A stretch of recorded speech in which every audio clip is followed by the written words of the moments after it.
The Jets. The Jets have released Laken Tomlinson. Should the 49ers re-sign him? I wouldn't be surprised if they do. They're not going to draft a right guard in the first round, but it's pretty clear that the Niners are scapegoating that position for the loss. Obviously, they're scapegoating Steve Wilks too. He's already gone.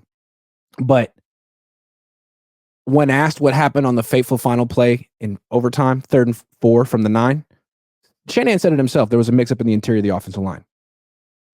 Because John Feliciano opened his mouth on Twitter, we know that the mix-up was Spencer Burford. He slid left, should have slid right. I contend that no matter where he slid, there was going to be an unblocked rusher and the play was going to get blown up, but it doesn't matter what I say. It matters what Kyle says. And he's blamed Spencer Burford.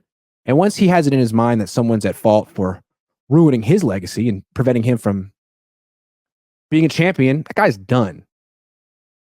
So I wouldn't be surprised if they bring in Laken Tomlinson.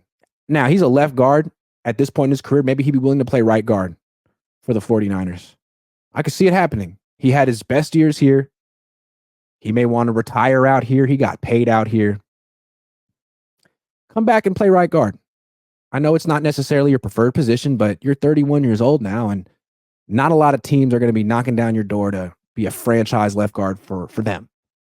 So maybe this is the best option for Laken and the best option for the 49ers. And I think at this point in his career, it's not even that clear how good Laken Tomlinson is anymore. It's not like the Jets were dying to keep him.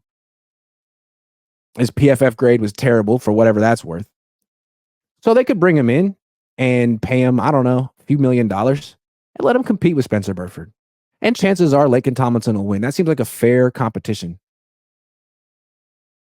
And a better idea than spending a first-round pick on an interior offensive lineman and stashing him at right guard and then moving him to center one day. That's kind of scary, unless that guy's a freaking stud. Because I think you could get someone, you don't want to be pigeonholed into a need in round 1. We have to get a right guard. No, you don't. Get a tackle. Get a tight end. So I think Laken Tomlinson makes sense. I wouldn't be surprised if the Niners went out and signed him. He just have to be okay with moving to right guard. And again, at this point in his career, if the money's right, he's had success here. He knows the offensive line coach. Why not? Challenge yourself, Laken. Play right guard.